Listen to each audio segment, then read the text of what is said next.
Le vieux saltimbanque. Partout s'étalait, s'ébaudissait le peuple en vacances. Partout s'étalait, se répandait, s'ébaudissait le peuple en vacances. C'était une de ces solennités sur lesquelles, pendant longtemps, comptent les saltimbanques, les faiseurs de tours, les contreurs d'animaux, les montreurs d'animaux et les boutiquiers ambulants pour compenser les mauvais temps de l'année. En ces jours-là, il me semble que le peuple oublie tout, la douleur et le travail. Il devient pareil aux enfants. Pour les petits, c'est un jour de congé. C'est l'horreur de l'école renvoyée à 24 heures. Pour les grands, c'est un armistice conclu avec les puissances malfaisantes de la vie, un répit dans la contention et la lutte universelle. L'homme du monde, lui-même, et l'homme occupé de travaux spirituels échappent difficilement à l'influence de ce jubilé populaire. Il absorbe, sans le vouloir, leur part de cette atmosphère d'insouciance. Pour moi, je ne manque jamais, en vrai parisien, de passer la revue de toutes les baraques qui se pavanent à cette époque solennelle. Elles se faisaient, en vérité, une concurrence formidable. Elles piaillaient, beuglaient, hurlaient. C'était un mélange de cris, de détonations de cuivre et d'explosions de fusées. Les queues rouges et les jocrisse convulsaient les traits de leurs visages basanés, racornis par le vent, la pluie et le soleil. Ils lançaient, avec l'aplomb des comédiens sûrs de leur effet, des bons mots et des plaisanteries d'un comique solide et lourd comme celui de Molière. Les Hercules, fiers de l'énormité de leurs membres, sont sans front et sans crâne, comme les orang-outans se prélassaient majestueusement sous leurs maillots lavés la veille pour la circonstance. Les danseuses, belles comme des fées ou des princesses, sautaient et cabriolaient sous le feu des lanternes qui remplissaient leurs jupes d'étincelles. Tout n'était que lumière, poussière, cris, joie, tumulte. Les uns dépensaient, les autres gagnaient, les uns et les autres également joyeux. Les enfants se suspendaient aux jupons de leur mère pour obtenir quelques bâtons de sucre, ou montaient sur les épaules de leur père pour mieux voir un escamoteur éblouissant comme un dieu. Et partout circulait, dominant tous les parfums, une odeur de friture qui était comme l'encens de cette fête. Au bout, à l'extrême bout de la rangée de baraques, comme si, honteux, il s'était exilé lui-même de toutes ses splendeurs, je vis un pauvre saltimbanque, voûté, caduc, décrépit, une ruine d'homme, adossé contre un des poteaux de sa cahute, une cahute plus misérable que celle du sauvage le plus abruti, et dont deux bouts de chandelle, coulant et fumant, éclairaient trop bien encore la détresse. Partout la joie, le gain, la débauche, partout la certitude du pain pour les lendemains, partout l'explosion frénétique de la vitalité. Ici, la misère absolue, la misère affublée pour comble d'horreur, de haillons comiques, où la nécessité, bien plus que l'art, avait introduit le contraste. Il ne riait pas, le misérable, il ne pleurait pas, il ne dansait pas, il ne gesticulait pas, il ne criait pas, il ne chantait aucune chanson, ni gaie ni lamentable, il n'implorait pas. Il était muet et immobile. Il avait renoncé, il avait abdiqué. Sa destinée était faite. Mais quel regard profond, inoubliable. Il promenait sur la foule et les lumières dont le flot mouvant s'arrêtait à quelques pas de sa répulsive misère. Je sentis ma gorge serrée par la main terrible de l'hystérie, et il me sembla que mes regards étaient offusqués par ces larmes rebelles qui ne veulent pas tomber. Que faire? À quoi bon demander à l'infortuné quelle curiosité, quelle merveille il avait à montrer dans cette ténèbre puante, derrière son rideau de déchiqueté? En vérité, je n'osais, et dû la raison de ma timidité vous faire rire. J'avouerai que je craignais de l'humilier. Enfin, je venais de me résoudre à déposer, en passant quelques argent sur une de ses planches, espérant qu'il devinerait mon intention, quand un grand reflux de peuple, causé par je ne sais quel trouble, m'entraîna loin de lui. Et m'en retournant, obsédé par cette vision, je cherchais à analyser ma soudaine douleur, et je me dis, je viens de voir l'image du vieil homme de lettres qui a survécu à la génération dont il fut le brillant amuseur, du vieux poète sans amis, sans famille, sans enfants, dégradé par sa misère et par l'ingratitude publique, et dans la baraque de qui le monde oublieux ne veut plus entrer. Le gâteau. Je voyageais, le paysage au milieu duquel j'étais placé était d'une grandeur et d'une noblesse irrésistibles. Il en passa sans doute en ce moment quelque chose dans mon âme. Mes pensées voltigeaient avec une légèreté égale à celle de l'atmosphère. Les passions vulgaires, telles que la haine et l'amour profane, m'apparaissaient maintenant aussi éloignées que les nuées qui défilaient au fond des abîmes sous mes pieds. Mon âme me semblait aussi vaste et aussi pure que la coupole du ciel dont j'étais enveloppé. Le souvenir des choses terrestres n'arrivait à mon cœur qu'affaibli et diminué, comme le son de la clochette des bestiaux imperceptibles qui paissaient au loin. bien loin, sur le versant d'une autre montagne. Sur le petit lac immobile, noir de son immense profondeur, passait quelquefois l'ombre d'un nuage, comme le reflet du manteau d'un géant aérien volant à travers le ciel. Et je me souviens que cette sensation solennelle et rare, causée par un grand mouvement parfaitement silencieux, me remplissait d'une joie mêlée de peur. Bref, je me sentais, grâce à l'enthousiasmante beauté dont j'étais environné, en parfaite paix avec moi-même et avec l'univers. Je crois même que, dans ma parfaite béatitude et dans mon total oubli de tout le mal terrestre, j'en étais venu à ne plus trouver si ridicules les journaux qui prétendent que l'homme est né bon. Quand la matière incurable renouvelant ses exigences, je songeais à réparer la fatigue. Que la matière incurable renouvelant ses exigences, je songeais à réparer la fatigue et à soulager l'appétit causé par une si longue ascension. Je tirai de ma poche un gros morceau de pain, une tasse de cuir et un flocon d'un certain élixir que les pharmaciens vendaient dans ce temps-là aux touristes pour le mêler dans l'occasion avec de l'eau de neige. Je découpais tranquillement mon pain, quand un bruit très léger me fit lever les yeux. Devant moi se tenait un petit être déguenillé, noir, ébouriffé, dont les yeux creux, farouches et comme suppliants dévoraient le morceau de pain. Et je l'entendis soupirer, d'une voix basse et rauque, le mot gâteau. Je ne pus m'empêcher de rire en entendant l'appellation dont il voulait bien honorer mon pain presque blanc, et j'en coupai pour lui une belle tranche que je lui offris. Lentement il se rapprocha, ne quittant pas des yeux l'objet de sa convoitise, puis, happant le morceau avec sa main, se recula vivement, comme s'il eût craint que mon offre ne fût pas sincère, ou que je m'en repentisse déjà. Mais au même instant, il fut culbuté par un autre petit sauvage, sorti de je ne sais où, et si parfaitement semblable au premier qu'on aurait pu le prendre pour un frère jumeau. Ensemble, ils roulèrent sur le sol, se disputant la précieuse proie, aucun n'en voulant sans doute sacrifier la moitié pour son frère.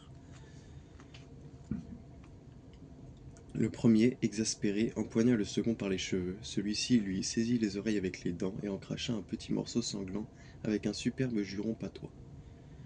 Le légitime propriétaire du gâteau essaya d'enfoncer ses petites griffes dans les yeux de l'usurpateur. À son tour, celui-ci appliqua toutes ses forces à étrangler son adversaire d'une main, pendant que de l'autre, il tâchait de glisser dans sa poche le prix du combat. Mais ravivé par le désespoir, le vaincu se redressa et fit rouler le vainqueur par terre d'un coup de tête dans l'estomac. À quoi bon décrire une lutte hideuse qui dura en vérité plus longtemps que leur force enfantine ne semblait le promettre. Le gâteau voyageait de main en main et changeait de poche à chaque instant. Mais hélas, il changeait aussi de volume, et lorsqu'enfin, exténués, haletants, sanglants, ils s'arrêtèrent par impossibilité de continuer, il n'y avait plus, à vrai dire, aucun sujet de bataille. Le morceau de pain avait disparu, et il était éparpillé en miettes semblables aux grains de sable auxquels il était mêlé. Ce spectacle m'avait embrumé le paysage, et la joie calme où s'ébaudissait mon âme avant d'avoir vu ces petits hommes avait totalement disparu. J'en restais triste assez longtemps, me répétant sans cesse: il est donc un pays superbe où le pain s'appelle du gâteau, friandise si rare qu'elle suffit pour engendrer une guerre parfaitement fratricide. L'horloge. Les Chinois voient l'heure dans l'œil des chats. Un jour, un missionnaire, se promenant dans la banlieue de Nankin, s'aperçut qu'il avait oublié sa montre et demanda à un petit garçon quelle heure il était. Le gamin du céleste empire hésita d'abord, puis se ravisant, il répondit: je vais vous le dire. Peu d'instants après, il reparut, tenant dans ses bras un fort gros chat, et le regardant, comme on dit, dans le blanc des yeux, il affirma sans hésiter: il n'est pas encore tout à fait midi. Ce qui était vrai. Pour moi, si je me penche vers la belle Féline, la si bien nommée, qui est à la fois l'honneur de son sexe, l'orgueil de mon cœur et le parfum de mon esprit, que ce soit la nuit, que ce soit le jour, dans la pleine lumière ou dans l'ombre opaque, au fond de ses yeux adorables, je vois toujours l'heure distinctement. Toujours la même, une heure vaste, solennelle, grande comme l'espace, sans division de minutes ni de secondes. Une heure immobile qui n'est pas marquée sur les horloges, et cependant légère comme un soupir, rapide comme un coup d'œil. Et si quelques importuns venaient me déranger pendant que mon regard repose sur ce délicieux cadran, si quelque génie malhonnête et intolérant, quelque démon du contretemps venait me dire: que regardes-tu là avec tant de soin? Que cherches-tu dans les yeux de cet être? Y vois-tu l'heure, mortel prodigue et fainéant? Je répondrai sans hésiter: oui, je vois l'heure. Il est l'éternité. N'est-ce pas, madame, que voici un madrigal vraiment méritoire et aussi empathique que vous-même. En vérité, j'ai eu tant de plaisir à broder cette prétentieuse galanterie que je ne vous demanderai rien en échange.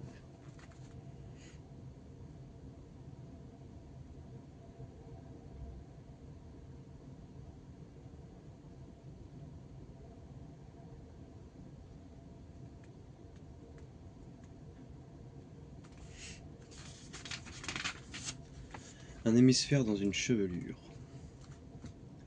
Poème exotique. Laisse-moi respirer longtemps, longtemps l'odeur de tes cheveux, y plonger tout mon visage, comme un homme altéré dans l'eau d'une source, et les agiter avec ma main, comme un mouchoir odorant pour secouer des souvenirs dans l'air. Si tu pouvais savoir tout ce que je vois, tout ce que je sens, tout ce que j'entends dans tes cheveux, mon âme voyage sur le parfum comme l'âme des autres hommes sur la musique. Tes cheveux contiennent tout un rêve, plein de voilure et de mâture. Ils contiennent de grandes mers dont les moussons me portent vers de charmants climats, où l'espace est plus beau et plus profond, où l'atmosphère est parfumée par les fruits, par les feuilles et par la peau humaine. Dans l'océan de ta chevelure, j'entrevois un port fourmillant de chants mélancoliques, d'hommes vigoureux de toute nation et de navires de toute forme, découpant leur architecture fine et compliquée sur un ciel immense où se prélasse l'éternelle chaleur.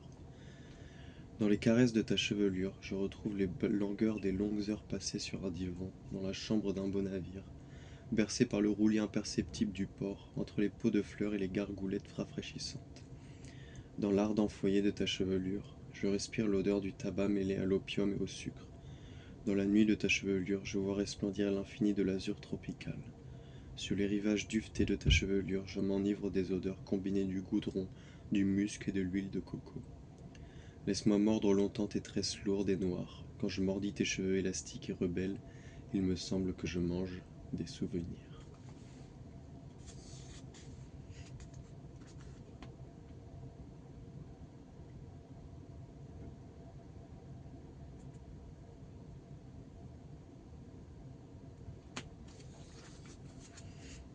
L'invitation au voyage.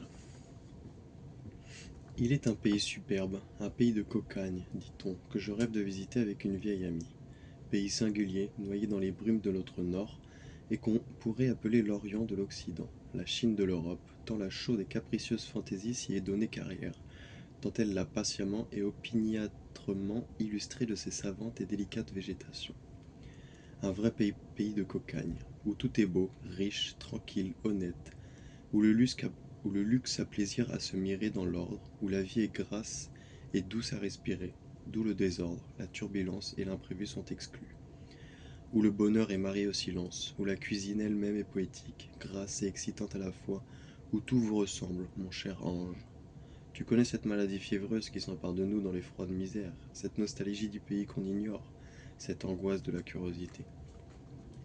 Il est une contrée qui te ressemble, où tout est beau, riche, tranquille et honnête, où la fantaisie a bâti et décoré une Chine occidentale, où la vie est douce à respirer, où le bonheur est marié au silence. C'est là qu'il faut aller vivre, c'est là qu'il faut aller mourir. Oui, c'est là qu'il faut aller respirer, rêver et allonger les heures par l'infini des sensations. Un musicien a écrit l'invitation à la valse. Quel est celui qui composera l'invitation au voyage? Qu'on puisse offrir à la femme aimée, à la sœur d'élection. Oui, c'est dans cette atmosphère qu'il fera bon vivre, là-bas où les heures plus lentes contiennent plus de pensées, où les horloges sonnent le bonheur avec une plus profonde et plus significative solennité. Sur des panneaux luisants ou sur des cuirs dorés d'une richesse sombre, vivent discrètement des peintures béates, calmes et profondes, comme les âmes des artistes qui les créèrent. Les soleils couchants, qui colorent si richement la salle à manger ou le salon, sont tamisés par de belles étoffes, ou par ces hautes fenêtres ouvragées que le plomb divise en nombreux compartiments. Les meubles sont vastes, curieux, bizarres, armés de serrures et de secrets, comme des âmes raffinées. Les miroirs, les métaux, les étoiles, l'orfèvrerie et la faïence y jouent pour les yeux une symphonie muette et mystérieuse. Et de toutes choses, de tous les coins, des fissures, des tiroirs et des plis des étoffes s'échappe un parfum singulier, un revenez-y, de Sumatra, qui est comme l'âme de l'appartement. Un vrai pays de cocagne, te dis-je, où tout est riche, propre et luisant, comme une belle conscience, comme une magnifique batterie de cuisine, comme une splendide orfèvrerie, comme une bijouterie bariolée. Les trésors du monde y affluent, comme dans la maison d'un homme laborieux et qui a bien mérité du monde entier. Pays singulier, supérieur aux autres, comme l'art l'est à la nature, où celle-ci est reformée par le rêve, où elle est corrigée, embellie, refondue. Qu'ils cherchent encore, qu'ils reculent sans cesse les limites de leur bonheur, ces alchimistes de l'horticulture, qu'ils proposent des prix de 60 et de 100 000 florins pour qui résoudra leur ambitieux problème. Moi, j'ai trouvé ma tulipe noire et mon dahlia bleu. Fleur incomparable, tulipe retrouvée, allégorique dahlia, c'est là, n'est-ce pas, dans ce beau pays si calme et si rêveur qu'il faudrait aller vivre et fleurir. Ne serais-tu pas encadré dans ton analogie, et ne pourrais-tu pas te mirer pour parler comme les mystiques dans ta propre correspondance? Des rêves, toujours des rêves. Et plus l'âme est ambitieuse et délicate, plus les rêves l'éloignent du possible.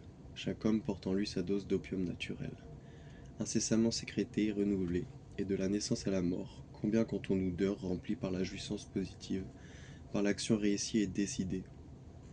Vivrons-nous jamais, passerons-nous jamais dans ce tableau qu'a peint mon esprit, ce tableau qui te ressemble? Ces trésors, ces meubles, ce luxe, cet ordre, ces parfums, ces fleurs miraculeuses, c'est toi. C'est encore toi, ces grands fleuves et ces canaux tranquilles, ces énormes navires qui charrient, tous chargés de richesses, ou d'où montent les chants monotones de la manœuvre. Ce sont mes pensées qui dorment ou qui roulent sur ton sein. Tu les conduis doucement vers la mer qui est l'infini, tout en réfléchissant les profondeurs du ciel dans la limpidité de ta belle âme. Et quand, fatigué par la houle et gorgé des produits de l'Orient, il rentre au port natal, ce sont encore mes pensées enrichies qui reviennent de l'infini vers toi.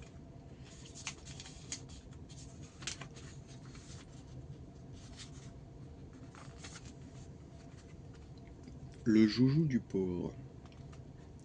Je veux donner l'idée d'un divertissement innocent. Il y a si peu d'amusement qu'il ne soit pas coupable. Quand vous sortirez le matin avec l'intention décidée de flâner sur les grandes routes, remplissez vos poches de petites inventions à un sol, telles que le polichinelle plat mu par un seul fil, les forgerons qui battent l'enclume, le cavalier et son cheval, dont la queue est un sifflet, et le long des cabarets, au pied des arbres, faites-en hommage aux enfants inconnus et pauvres que vous rencontrerez. Vous verrez leurs yeux s'agrandir démesurément. D'abord, ils n'oseront pas prendre. Ils douteront de leur bonheur, puis leurs mains agripperont vivement le cadeau, et ils s'enfuiront comme font les chats qui vont manger loin de vous le morceau que vous leur avez donné, ayant appris à se défier de l'homme. Sur une route, derrière la grille d'un vaste jardin, au bout duquel apparaissait la blancheur d'un joli château frappé par le soleil, se tenait un enfant beau et frais, habillé de ses vêtements de campagne si pleins de coquetterie. Le luxe, l'insouciance et le spectacle habituel de la richesse rendent ces enfants-là si jolis qu'on les croirait faits d'une autre pâte que les enfants de la médiocrité ou de la pauvreté. À côté de lui, gisait sur l'herbe un joujou splendide, aussi frais que son maître, verni, doré, vêtu d'une robe pourpre et couvert de plumets et de verroteries. Mais l'enfant ne s'occupait pas dans son joujou préféré, et voici ce qu'il regardait. De l'autre côté de la grille, sur la route, entre les chardons et les orties, il y avait un autre enfant, sale, chétif, fuligineux, un de ces marmots parias dont un œil impartial découvrirait la beauté, si comme l'œil du connaisseur devine une peinture idéale sous un vernis de carrossier, il le nettoyait de la répugnante patine de la misère. À travers ces barreaux symboliques séparant deux mondes, la grande route et le château, l'enfant pauvre montrait à l'enfant riche son propre joujou, que celui-ci examinait avidement comme un objet rare et inconnu. Or, ce joujou, que le petit souillon agacé, agité et secoué dans une boîte grillée, c'était un rat vivant. Les parents, par économie sans doute, avaient tiré le joujou de la vie elle-même, et les deux enfants se riaient l'un à l'autre fraternellement, avec des dents d'une égale blancheur. Les dons des fées. C'était grande assemblée des fées, pour procéder à la répartition des dons parmi tous les nouveau-nés arrivés à la vie depuis 24 heures. Toutes ces antiques et capricieuses sœurs du destin, toutes ces mères bizarres de la joie et de la douleur, étaient fort diverses. Les unes avaient l'air sombre et rechigné, les autres un air folâtre et malin. Les unes jeunes, qui avaient toujours été jeunes, les autres vieilles, qui avaient toujours été vieilles. Tous les pères qui ont foi dans les fées étaient venus, chacun apportant son nouveau-né dans ses bras. Les dons, les facultés, les bons hasards, les circonstances invincibles étaient accumulés à côté du tribunal, comme les prix sur l'estrade, dans une distribution de prix. comme les prix sur l'estrade dans une distribution de prix. Ce qu'il y avait ici de particulier, c'est que les dons n'étaient pas la récompense d'un effort, mais tout au contraire une grâce accordée à celui qui n'avait pas encore vécu, une grâce pouvant déterminer sa destinée et devenir aussi bien la source de son malheur que de son bonheur. Les pauvres fées étaient très affairées, car la foule des solliciteurs était grande, et le monde intermédiaire, placé entre l'homme et Dieu, est soumis, comme nous, à la terrible loi du temps et de son infinie postérité. Les jours, les heures, les minutes, les secondes. En vérité, elles étaient aussi ahuries que des ministres un jour d'audience, ou des employés du monde-piété quand une fête nationale autorise les dégagements gratuits. Je crois même qu'elles regardaient de temps à autre l'aiguille de l'horloge avec autant d'impatience que des juges humains, qui, siégeant depuis le matin, ne peuvent s'empêcher de rêver au dîner, à la famille et à leurs chères pantoufles. Si dans la justice surnaturelle il y a peu de précipitation et de hasard, nous ne nous étonnons pas qu'il en soit de même quelquefois dans la justice humaine. Nous serions nous-mêmes, en ce cas, des juges injustes. Aussi furent commises ce jour-là quelques bourdes, qu'on pourrait considérer comme bizarres, si la prudence, plutôt que le caprice, était le caractère distinctif, éternel des faits. Ainsi la puissance d'attirer magnétiquement la fortune fut adjugée à l'héritier unique d'une famille très riche, qui n'étant doué d'aucun sens de charité, non plus que d'aucune convoitise pour les biens les plus visibles de la vie, devait se trouver plus tard prodigieusement embarrassé de ses millions. Ainsi furent donnés l'amour du beau et la puissance poétique au fils d'un sombre gueux, Carrier, de son état, qui ne pouvait en aucune façon aider les facultés ni soulager les besoins de sa déplorable progéniture.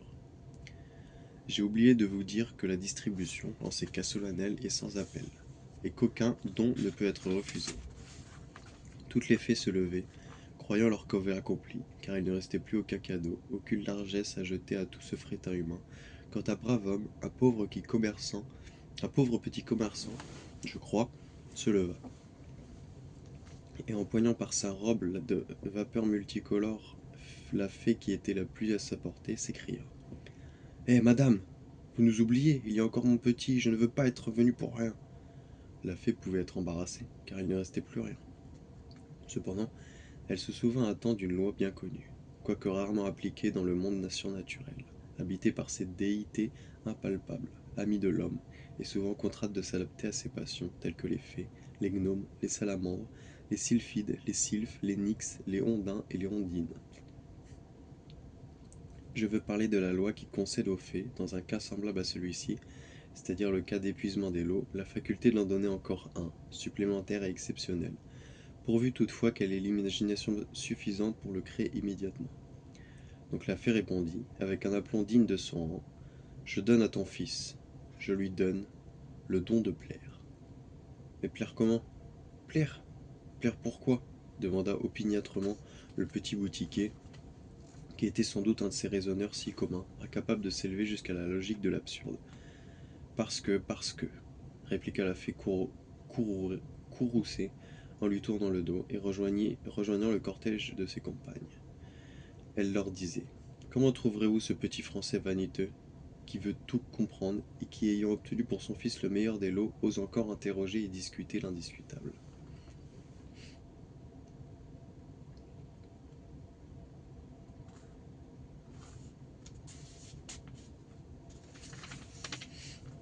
Les tentations, ou Eros, Plutus et la gloire.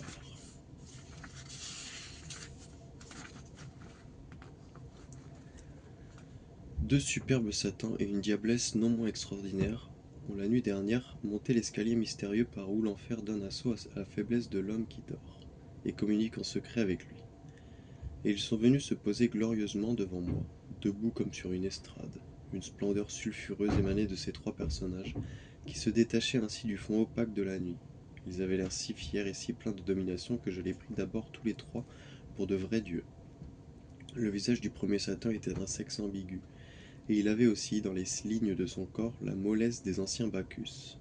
Ses beaux yeux languissants, d'une couleur ténébreuse et indécise, ressemblaient à des violettes chargées encore des lourds pleurs de l'orage, et ses lèvres entr'ouvertes à des cassolettes chaudes d'où s'exhalait la bonne odeur d'une parfumerie. Et à chaque fois qu'il soupirait, des insectes musqués s'illuminaient, en voletant aux ardeurs de son souffle. Autour de sa tunique de pourpre était roulé, en manière de ceinture, un serpent chatoyant, qui, la tête relevée, tournait langoureusement vers lui ses yeux de braise. À cette ceinture vivante étaient suspendus, alternant avec des fioles pleines de liqueurs sinistres, de brillants couteaux et des instruments de chirurgie. Dans sa main droite, il tenait une autre fiole dont le contenu était d'un rouge lumineux, et qui portait pour étiquette ces mots bizarres. Buvez, ceci est mon sang, un parfait cordial. Dans la gauche, un violon, qui lui servait sans doute à chanter ses plaisirs et ses douleurs, et à répandre la contagion de sa folie dans les nuits de sabbat. À ses chevilles délicates traînaient quelques anneaux d'une chaîne d'or rompue, et quand la gêne qui en résultait le forçait à baisser les yeux vers la terre, il contemplait vaniteusement les ongles de ses pieds, brillants et polis comme des pierres bien travaillées. Il me regarda avec ses yeux inconsolablement navrés, d'où s'écoulait une insidieuse ivresse, et il me dit d'une voix chantante: si tu veux, je te ferai le seigneur des âmes, et tu seras le maître de la matière vivante, plus encore que le sculpteur peut l'être de l'argile. Et tu connaîtras le plaisir, sans cesse renaissant, de sortir de toi-même pour t'oublier dans autrui, et d'attirer les autres âmes jusqu'à les confondre avec la tienne. Et je lui répondis: grand merci, je n'ai que faire de cette pâte-coquille d'êtres qui, sans doute, ne valent pas mieux que mon pauvre moi. Bien que j'ai quelque honte à me souvenir, je ne veux rien oublier, et quand même je ne connaîtrai pas, vieux monstre, ta mystérieuse coutellerie, tes fioles équivoques, les chaînes de tes pieds sont empêtrées dans des... sont... Les chaînes dont tes pieds sont empêtrés sont des symboles qui expliquent assez clairement les inconvénients de ton amitié. Garde tes présents. Le second Satan n'avait ni cet air à la fois tragique et souriant, ni ces belles manières insinuantes, ni cette beauté délicate et parfumée. C'était un homme vaste, un gros visage sans yeux, dont la lourde bedaine surplombait les cuisses, et dont toute la peau était dorée et illustrée, comme d'un tatouage, d'une foule de petites figures mouvantes représentant les formes nombreuses de la misère universelle. Il y avait de petits hommes efflanqués qui se suspendaient volontairement à un clou. Il y avait de petits gnomes difformes, maigres, dont les yeux suppliants réclamaient l'aumône mieux encore que leurs mains tremblantes. Et puis de vieilles mères portant des avortons accrochés à leurs mamelles exténuées. Et il y en avait encore bien d'autres. Le gros Satan tapait avec son poing sur son immense ventre, d'où sortait alors un long et retentissement cliquetis de métal, qui se terminait en un vague gémissement fait de nombreuses voix humaines. Et il riait, en montrant imprudemment ses dents gâtées, d'un énorme rire imbécile, comme certains hommes de tous les pays quand ils ont trop bien dîné.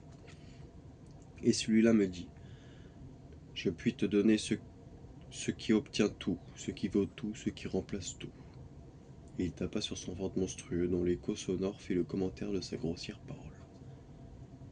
Je me détournai avec dégoût, et je répondis: je n'ai besoin, pour ma jouissance, de la misère de personne, et je ne veux pas d'une richesse attristée, comme un papier de teinture, de tous les malheurs représentés sur ta peau. Quant à la diablesse, je mentirais si je n'avouais pas qu'à première vue, je lui trouvais un bizarre charme. Pour définir ce charme, je ne saurais la comparer à rien de mieux qu'à celui de très belles femmes sur le retour, qui cependant ne vieillissent plus, et dont la beauté garde la magie pénétrante des ruines. Elle avait l'air à la fois impérieux et dégingandé, et ses yeux, quoique battus, contenaient une force fascinatrice.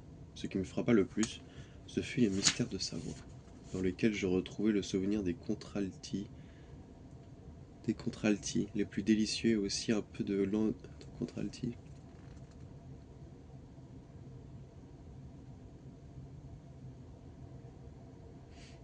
Il est facile de comprendre que Baudelaire montre ainsi l'allégorie traditionnelle de la renommée, dans laquelle je retrouvais le souvenir des contraltis les plus délicieux, et aussi un peu de l'enrouement des gosiers lavés par l'eau de vie. Veux-tu connaître ma puissance? Dit la fausse déesse avec sa voix charmante et paradoxale. Écoute. Et elle emboucha alors une gigantesque trompette, enrubannée, comme un mirliton, des titres de tous les journaux de l'univers, et à travers cette trompette, elle cria mon nom, qui roula ainsi à travers l'espace avec le bruit de 100 000 tonnerres, et me revint répercuté par l'écho de la plus lointaine planète.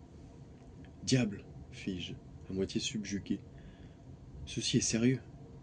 Mais en examinant plus attentivement la séduisante virago, il me sembla vaguement que je la reconnaissais pour l'avoir vue trinquant avec quelque drôle de ma connaissance, et le son rauque du cuivre apporta à mes oreilles je ne sais quel souvenir d'une trompette prostituée.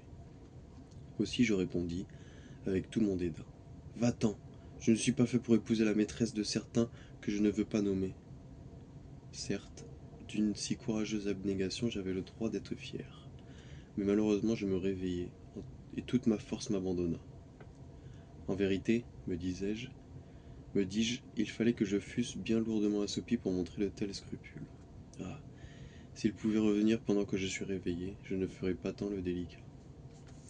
Et je les invoquai à haute voix, les suppliant de me pardonner, leur offrant de me déshonorer aussi souvent qu'il le faudrait pour mériter leur faveur.